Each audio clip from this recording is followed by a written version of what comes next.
Good morning, everybody. We're now going into our next class on Capuchin Franciscan history, and we're looking at the 1529 constitutions of Albacina. Now, we call them constitutions, but really what they were statutes or a series of statements that corrected the constitutions written by the observants. So the idea was to follow the observance constitutions, except where the observant constitutions diverted from the rule of Francis and were mitigating the rule. And so the constitutions of Albacina, or the statutes, their purpose was to kind of correct it and put it back online. And so the constitutions of Albacina were written by, as I said, 30 friars gathered together at a small little church of Albacina, kind of at the top of a mountain type place. And the brothers there had their first general chapter, and Ludovico Fossombroni was really the first, or I should say, was the one to author the constitutions. We could say he's the first author of the first constitutions, right, of the Capuchin order. But so he was its author. And again, like I said, it was just a series of trying to go through to try to correct the observance constitutions. And again, the observants themselves, originally, when they had wrote their constitutions, were trying to fix the conventual constitutions. And so the constitutions themselves kind of trace themselves back to St. Bonaventure and the Council of Narbonne. Okay, so it's merely a number of statutes, and mostly a reaction to the abuses that were taking place in the observant community. Okay, so the constitutions were not binding under mortal sin. That was really interesting because most constitutions were, and they were norms for the perfect observance of the rule. And what that means is that what they were trying to do was saying that it's not so much the observance of the constitutions as it is the importance of the observance of the rule. The constitutions were nothing more than the means to observe the rule. As I mentioned to you before, you can write a set of constitutions that mitigates the rule, or you can write a set of constitutions that kind of follows it in that moderate observance, or you write a set of constitutions that directs you to living the rule of St. Francis. And so the Capuchins didn't want the constitutions binding under mortal sin because they wanted the rule to be observed. And it was the rule that people were supposed to focus on. The constitutions were merely the way in which we could positively institutionalize the charism given to us by St. Francis. Now, not these particular constitutions, but the ones that were written in 1535, approved in 1536, will be the lasting constitutions for the Capuchins that will carry them for the next 350 years and maintain this observance, the only observance to persevere that long, or the only reform to persevere that long, will be guided by the new set of constitutions that have its seed form here in these.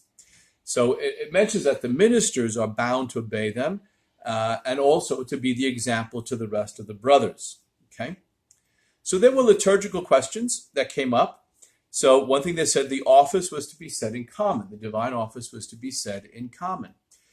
People think that somehow the divine office belongs to monks, or belongs to cloistered nuns, or belongs to hermits, or so forth. Not necessarily true. The Franciscans, from the very, very early days back to St. Francis, prayed 8 hours of the divine office in common. Back then they also had prime. And they not only prayed it in common, but they prayed it recto tono. St. Francis mentions that the friars shall chant the office, and keeping that recto tono so that their fluctuation of voice doesn't distract them from the words they were praying. Now, it could very well be that this did come from the Camaldolese hermits, from Francis, from the Camaldolese hermits, because the Camaldolese hermits have always prayed recto tono, and Mount Laverna is very close to Camaldoli. So it's quite possible that St. Francis got the divine office in the manner in which he prayed it from the Camaldolese. But the Capuchins were very serious that the divine office was to be prayed in common. You know, the Second Vatican Council does mention about the smaller hours of terst, sex, and non, that if it is your community's practice to pray them in common, that's to be held and continued. It wasn't to be done away with, as many communities have done. It also mentions that if the community has had the practice of praying vigils as a night office, it's to be retained. And the Capuchins, as we see here in 1536, and again, relying upon what Francis did, had the night office. They had the divine office, the office of readings, matins, at midnight. So, okay. So none of the prayers were to be said outside the choir except, back up. Take two, right? All other prayers were to be said outside the choir except the office of the Blessed Virgin Mary. Now, when they say the office of the Blessed Virgin Mary, they don't exactly mean a divine office itself. They could be speaking of the rosary, because the office of the Blessed Virgin Mary was oftentimes a code name for the rosary. Okay, but so the rosary was prayed in common, or the divine office of Our Lady prayed in common. So you see very early on the Capuchins' devotion to the Blessed Virgin Mary. Okay. And the reason why they did this about having other prayers not being in common, but being held in private, was so that they could give themselves over to contemplation, give themselves over to more time of quiet and solitude, being alone with God. The Capuchins had a very strong emphasis on mental prayer. And so much so, as we'll see, they had 2 hours a day that were assigned to mental prayer.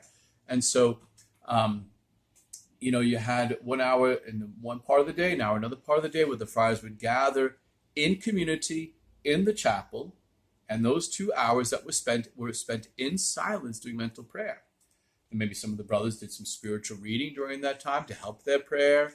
Others may have been focused on the mental prayer part of it. Others may have been praying the rosary during it. I don't know.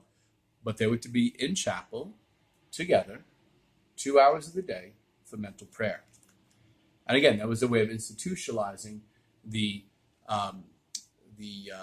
spirituality, the prayer life of Francis himself, making Francis's life of intimate union with God accessible to all the friars, creating an environment by which the friars could actually embrace that contemplative life lived by our seraphic Father. Now, in the friaries that were built close to the cities, they said it was okay for the lay people to come to listen to the divine office. So the way the friaries were constructed, and you'll see this in all the Capuchin friaries, you have the church part of it, where there's the sanctuary and the altar and so forth, but then there's 2 doors in the sanctuary, and both doors go back to behind the wall, the friars' choir. And it's back there that the friars would pray the divine office. And above those 2 doors, there were screens that can open up so that the lay people could hear the brothers praying the divine office. It wasn't that the friars were praying the divine office with the people on the side of the wall of the people. The friars were praying the divine office in their own chapel on the other side of the wall, so that the lay people can hear and be edified by the friars praying the divine office. Now, it does say that the friars were forbidden to attend funerals or processions, except that of Corpus Christi. So I think this had two motives to it. One was that it kept the friars from going out all over the place, and second, they kept them from going to festivals where people would give them money. And so I think part of it was to maintain a more cloistered, contemplative life, and secondly, it stopped them from going to places where they would likely to start picking up things and money. Okay, so it said 1 daily mass was said in the friary, and that goes back to the desire of St. Francis, where he said that all the friars should attend the daily mass in the friary. It does say that on great feasts, they can have more than 1 mass in the friary. And then it says the friars were not to accept Gregorian mass stipends or any obligatory intention with stipends. So the Franciscans, the Capuchins, are very serious about the fact that if you want us to say mass with you, you don't need to give us money, and it actually even forbids them giving things in exchange for celebrating mass. So no one can say, here, I want to give you a chicken. Could you say mass for me? There could be no attachments between the chicken and the mass. You had to celebrate the mass for that person out of charity and out of love. You could not receive either money or things in stipends for celebrating the mass. There was to be no semblance of connection between giving things for the sake of celebrating mass for that person. Those masses were to be celebrated for people merely at the request, simply out of pure charity for those persons. So, it mentions that the discipline is to be taken daily. Now, what is the discipline? The discipline is either a rope or it's a chain, kind of in the form of a small whip that can reach around to the back. And what they would do, they would this is common to all religious. They would bare their back or the backside, and then they would, for a span of a certain amount of prayers, they would lightly tap themselves. Now, did people take this to the extreme and draw blood? Yes. Were they supposed to? No. The reason why the Capuchins were doing it was so that they could remind them of the passion of our Lord Jesus Christ. It was kind of a reminder to remember what our Lord Jesus Christ suffered and did for love of us, that he was scourged for our transgressions. And it was just kind of a way of remembering that as a form of penance, offering it for the conversion of souls and for the conversion of sinners, for the sake of those who asked for our prayers. It was a penance that all religious did, and some still do today, as a means of remembering the passion of our Lord Jesus Christ. And so it was a great remedy for sin as well. So it should never be done out of self-hatred. It should never be done out of a way of beating oneself up. It should never be done because one thinks that one is such a horrible person, deserves this incredible lashing. Love must always be the motivation.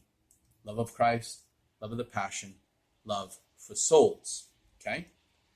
So then it goes on, accepting the sick, 2 hours a day set aside for mental prayer, as I mentioned, right? So except if you're really sick, you are to be in chapel for those 2 hours of the day for mental prayer. And then they also established hours of silence in the friary. They wanted to make sure that the friaries were places of prayer. Why would they do this? They're not monks. Because St. Francis did it. When St. Francis set up the Porziuncola as the model friary, he established a hedge around the friary and demanded that silence be kept inside the walls of that fence, their cloister. And the friars were to give themselves over to prayer. And so the Capuchins took that example that Francis did at the Porziuncola and put it that every friary should follow that example. And then when the friars speak to each other, it should be in a low, soft tone when prayer was necessary. Okay? And it said if seculars came during the periods of silence, a friar was to deal with them. So you had a porter assigned to do that so that all the other friars weren't drawn out of that silence. Other friars were not to engage in conversation with seculars. There wasn't very much of a monastic understanding of their life, again, drawn from St. Francis. They weren't making this up. They weren't overly influenced by other monastic communities. You can read this very easily in the life of St. Francis. Read between the lines, and you'll see that what the Capuchins were doing was institutionalizing Francis's charism. Okay? The spiritual books were to be read at meals. So the friars just weren't sitting around the table chit-chatting the whole time, were they? You went to table and was the readings from spiritual books, particularly about the Passion.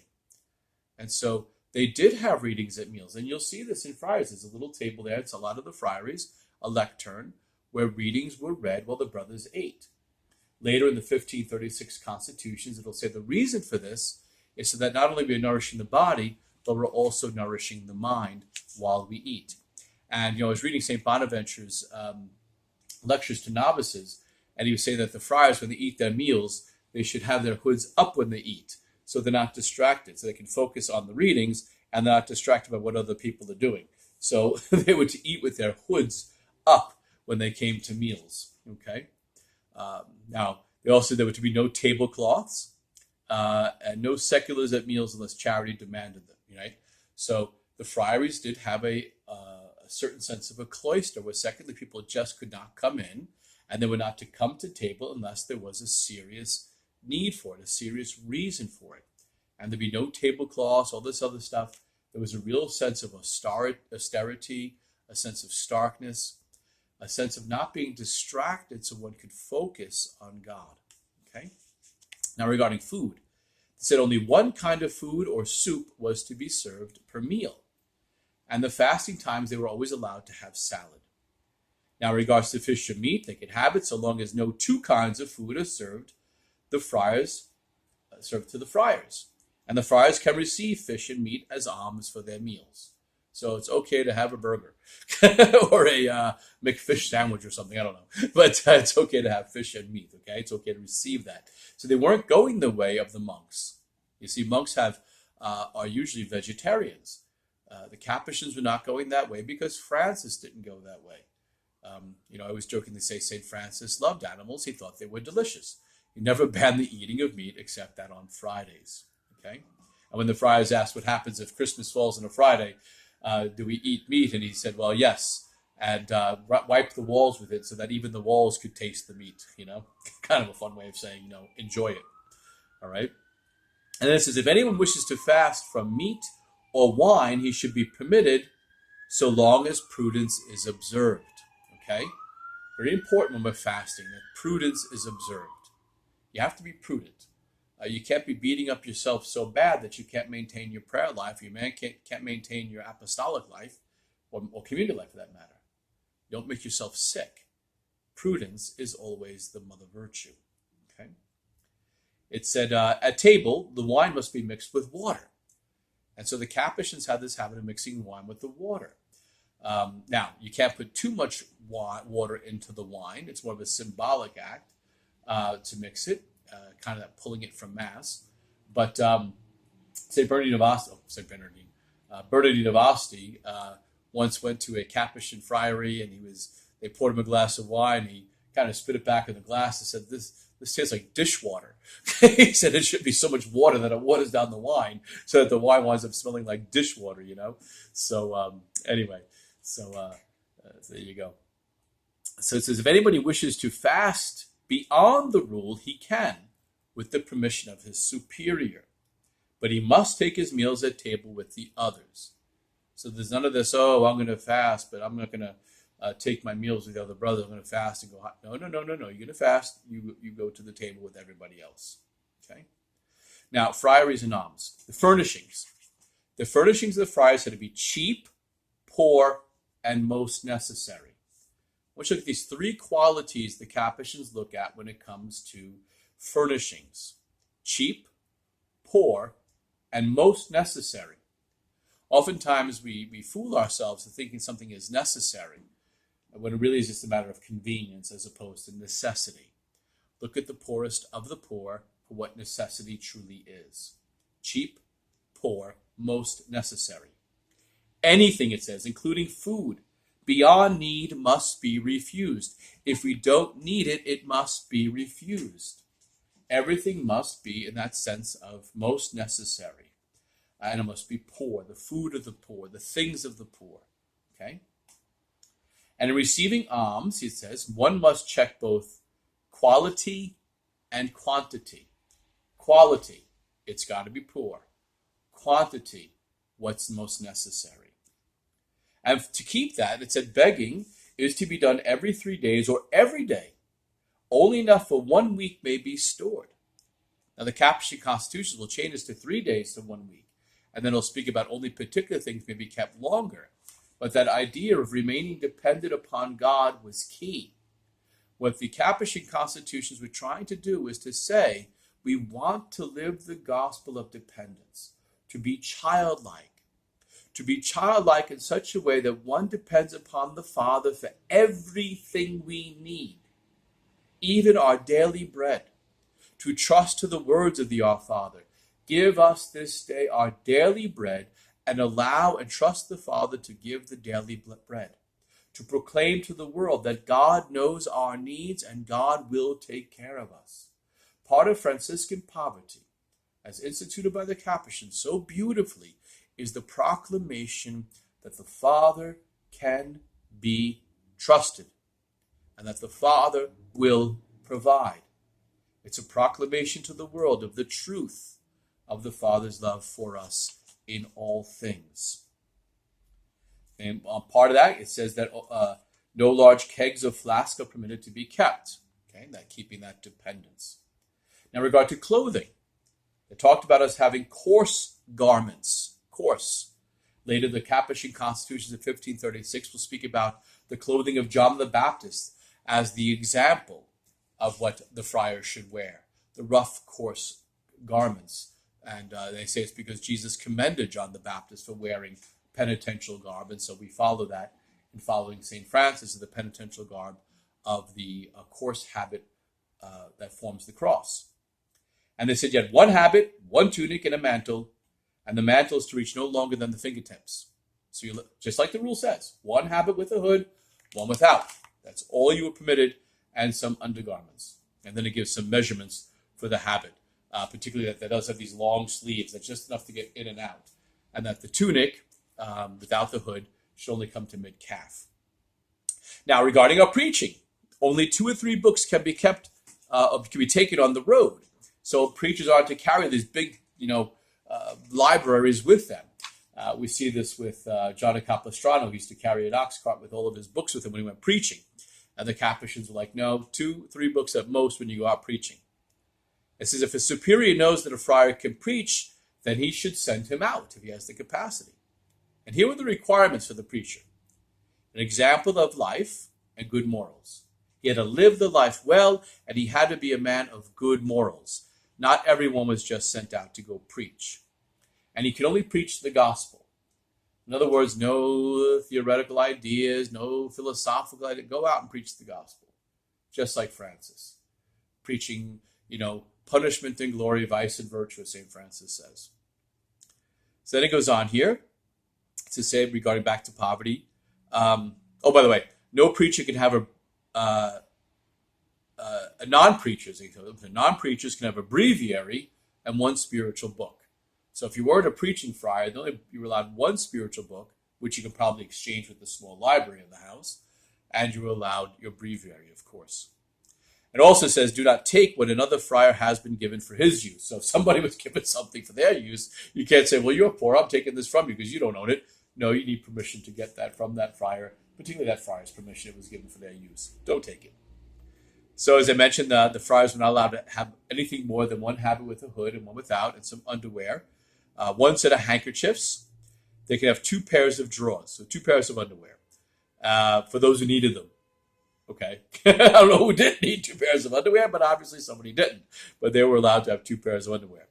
And they were not allowed to have a hat or a bag for the journey. So no hats and bags when traveling. You had a hood. That's all you needed. You didn't need another hat.